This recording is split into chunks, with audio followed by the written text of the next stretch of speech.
Morning students, आज हम capacitors and dielectrics के बारे में पढ़ेंगे। Capacitance of a conductor, capacitance अब जो आपका है वो कैपेसिटी से बना है। इलेक्ट्रॉनिक्स की बात करें तो capacitance of a conductor is its ability to hold charge. किसी भी कंडक्टर का कैपेसिटेंस क्या होता है, उसके चार्ज होल्ड करने की कैपेसिटी होती है। अब मान लें कि कोई एक कंडक्टर क्यू चार्ज बढ़ जाता है, उसका पोटेंशियल डिफरेंस अगर हम राइज करें V, तो होगा क्या कि जैसे जैसे चार्ज बढ़ेगा वैसे वैसे पोटेंशियल डिफरेंस बढ़ेगा, नहीं दोनों एक दूसरे के प्रोपोर्शनल होंगे। तो अगर हम प्रोपोर्शनल का साइन हटाते हैं तो कांस्टेंट बढ़ता है। ये जो कांस्टेंट बढ़ता है इसी को हम कैपेसिटेंस ऑफ कंडक्टर कहते हैं। ये डिपेंड करता है कि कंडक्टर का साइज़ कैसा है, शेप कैसा है, उसके सराउंडिंग का मीडियम कैसा है, या उसके पास कोई एक और कंडक्टर जो लाया जा रहा है वो कितने पास में लाया जा रहा है, वो कंडक्टर है कैसा, किस मटेरियल का। अब इसी फार्मूले का अगर इंटरचेंज करें तो C की वैल्यू आ जाती है Q upon V। Means capacitance of a conductor is equal to the ratio of charge and potential of the conductor.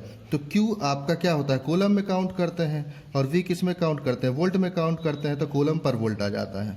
तो SI यूनिट इसकी होती है फैरड। SI यूनिट क्या होती है इसकी, farad. Means 1 farad is equal to 1 coulomb per volt. ये इसकी यूनिट हो गई। अब इसकी डायमेंशन के बारे में पढ़ते हैं। तो डायमेंशन क्या होता है, अभी यूनिट क्या था C का, कूलम पर वोल्ट। कूलम को हमने ऐसे रहने दिया, वोल्ट क्या होता है, work done upon charge, W upon Q। अब यहाँ से क्या हुआ, कूलम ऊपर जाएगा तो कूलम स्क्वायर हो गया। वर्क डन में क्या था, तो ये जूल था, तो जूल को चेंज करते हैं न्यूटन मीटर आता है, कूलम को चेंज करते हैं एम्पियर सेकेंड आता है, एम्पियर सेकेंड आता है। एम्पियर सेकेंड मीन्स 80 पावर 2 है। न्यूटन मीटर, न्यूटन होता है -2, मीटर यानी लेंथ की यूनिट है, तो L लिख देंगे। कन्वर्ट करते हैं तो ये डायमेंशन आपका आ जाता है कैपेसिटेंस का। Thank you. कितना होगा, मान लेते हैं कोई एक स्फेरिकल कंडक्टर है जिसका रेडियस A है और जो चार्ज Q है वो उसके सरफेस पे डिस्ट्रीब्यूट होगा, यूनिफॉर्मली डिस्ट्रीब्यूटेड है। तो जो चार्ज आपका होगा वो कंसंट्रेट कहाँ माना जाएगा, सेंटर पे। इसकी डिस्टेंस कहाँ है, कितनी है, A पर है। A डिस्टेंस आपका हो जाएगा जहाँ पर हम वोल्टेज काउंट करेंगे, तो वोल्टेज क्या हो जाएगा A डिस्टेंस पर सरफेस पे, V is equal to 1/4πε0 Q upon, ये हम लास्ट चैप्टर में पढ़ चुके हैं। ये V की वैल्यू आ गई। कैपेसिटेंस क्या होता है, Q अपॉन V की वैल्यू रख देंगे तो यहाँ से कैपेसिटेंस की वैल्यू आ जाती है। इंपॉर्टेंट फार्मूला, इस पर न्यूमेरिकल सॉल्व होंगे। ये आपका कांस्टेंट आ गया, तो A आपका क्या है, radius. Means capacitance spherical conductor के रेडियस के प्रोपोर्शनल होता है। जैसे जैसे रेडियस बढ़ाएंगे कैपेसिटेंस बढ़ता चला जाएगा। नेक्स्ट टॉपिक जो आपका आता है वो है पैरेलल प्लेट का कैपेसिटर। पैरेलल प्लेट का कैपेसिटर है, पैरेलल प्लेट में मान लेते हैं कि 2 प्लेट आपके पास है। एक को हमने सप्लाई दी है तो पॉजिटिव चार्ज इसके प्लेट पे आया है, दूसरा प्लेट हमारे पास है तो ये पॉजिटिव चार्ज इस पर डिस्ट्रीब्यूट हुआ। इतना पास में लाते हैं कि ताकि इसके इलेक्ट्रिक फील्ड में आ जाए। तो ये जितना पॉजिटिव चार्ज इस पर रहेगा उतना ही पॉजिटिव चार्ज दूसरे प्लेट के आउटसाइड सरफेस पे हो जाएगा, और जितना इसके आउटसाइड सरफेस पे होगा उतना ही इनसाइड सरफेस पे नेगेटिव चार्ज हो जाएगा। अब अगर हमें कैपेसिटर बनाना है तो करते क्या है, दूसरे प्लेट को हम अर्थ से कनेक्ट कर देते हैं। तो ये जो बाहर वाले चार्ज आपके पास हैं प्लस वाले, ये अर्थ में चले जाते हैं और उतना ही नेगेटिव इस पर स्टोर हो जाता है। अब जैसे ही प्लस वाले चार्ज आपके अर्थ में चले जाएंगे फिर से उतना ही प्लस चार्ज इसके बाहर वाले सरफेस पे आ जाएगा। अब क्योंकि ये फिर, और जितना बाहर वाले सरफेस पे प्लस आएगा उतना फिर बढ़ जाएगा अंदर वाले सरफेस पे माइनस वाला चार्ज। अब प्लस वाला चार्ज फिर से आपका अर्थ में चला जाएगा क्योंकि ये अर्थ से कनेक्ट था, और नेगेटिव फिर से स्टोर हो जाएगा, तो ये जस्ट डबल हो जाएगा। और फिर जैसे ही ये अर्थ में जाएगा पॉजिटिव चार्ज, यहाँ से फिर उतना ही पॉजिटिव चार्ज इस सरफेस पे आएगा। ये प्रोसेस लगातार चलता रहता है, तो सेकेंड वाली प्लेट पे नेगेटिव चार्ज में चार्ज स्टोर होता रहता है। ये पैरेलल प्लेट कैपेसिटर का कंसेप्ट है।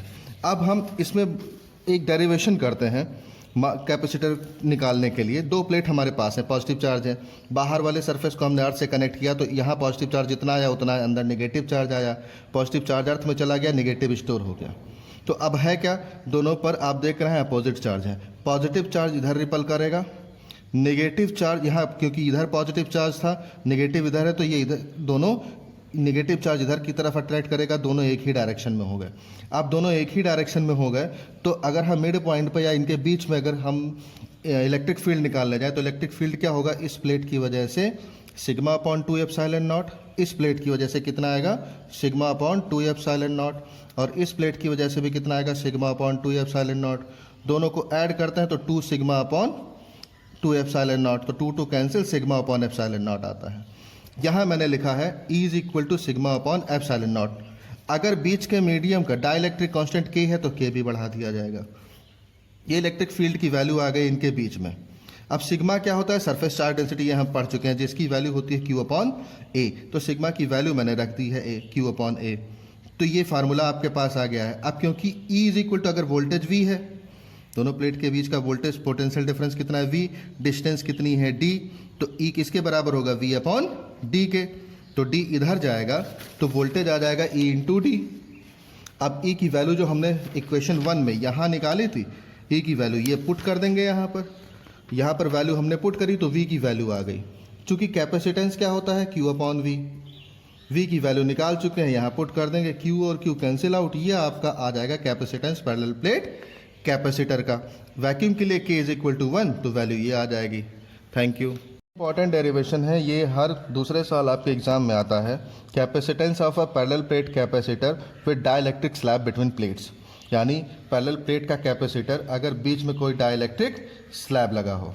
डाइलेक्ट्रिक स्लैब का मतलब ये हुआ कि कोई एक डाइलेक्ट्रिक कांस्टेंट रखा हो। डाइलेक्ट्रिक कांस्टेंट आपका सेमीकंडक्टर डिवाइस की तरह वर्क करता है। सेमीकंडक्टर हम नेक्स्ट चैप्टर में पीछे फिजिक्स में पढ़ेंगे। तो अब इसके लिए हम मान लेते हैं कि डाइलेक्ट्रिक स्लैब के अंदर इलेक्ट्रिक फील्ड EI है, जिसका डायरेक्शन पॉजिटिव प्लेट की तरफ होगा, क्योंकि ये नेगेटिव है तो दोनों, ये पॉजिटिव है नेगेटिव है दोनों अट्रैक्ट करेंगे, ये पॉजिटिव है नेगेटिव है दोनों अट्रैक्ट करेंगे। स्लैब के अंदर EI हमने मान लिया तो EI की वैल्यू आ जाएगी Q upon K epsilon not A। A हमने एरिया माना था प्लेट का, K क्या है, डाइलेक्ट्रिक कांस्टेंट है स्लैब का। और जो एरिया बाहर है स्लैब के बाहर, प्लेट के अंदर का ये जो एरिया है, स्पेस का एरिया पूरा, इसमें हमने इलेक्ट्रिक फील्ड E नॉट माना है, तो E नॉट की value Q upon epsilon not A। क्यों, K की वैल्यू वैक्यूम के लिए 1 होती है तो हम 1 रख करके यहाँ निकाल सकते हैं, तो ये E नॉट आ गई बाहर की कंडीशन। दोनों के बीच पोटेंशियल डिफरेंस अगर V हो और डिस्टेंस कितनी हमने ले ली, D ले ली। थिकनेस स्लैब का कितना था, T, तो अगर ये थिकनेस T है तो बाहर वाली ये स्पेस जो होगी वो कितना होगा, D माइनस T टोटल मिला के। तो अब वोल्टेज निकालते हैं। वोल्टेज होता है E इलेक्ट्रिक फील्ड और डिस्टेंस। स्लैब के लिए निकालेंगे तो इलेक्ट्रिक फील्ड और डिस्टेंस कितनी है, T, तो EI इंटू T। स्लैब के बाहर वाले पोर्शन के लिए निकालेंगे तो E नॉट इंटू डिस्टेंस कितनी आएगी, D माइनस T, तो E not into D minus T। और स्लैब के अंदर EI इंटू T ले लेंगे, दोनों को ऐड करेंगे, टोटल पोटेंशियल आएगा। यहाँ मैंने कैलकुलेट कर लिया है, एक फार्मूला V का निकल गया है। जब V की वैल्यू निकल जाए तो अब हमें कैपेसिटेंस फाइंड करना है, और वी नो दैट कि capacitance is equal to Q upon V। तो Q हमने लिखा और V की वैल्यू यहाँ से हम पुट कर देंगे, और यहाँ से जब हम V की वैल्यू पुट करेंगे, Q और Q कैंसिल, ये वैल्यू आ जाती है कैपेसिटेंस की। Thank you.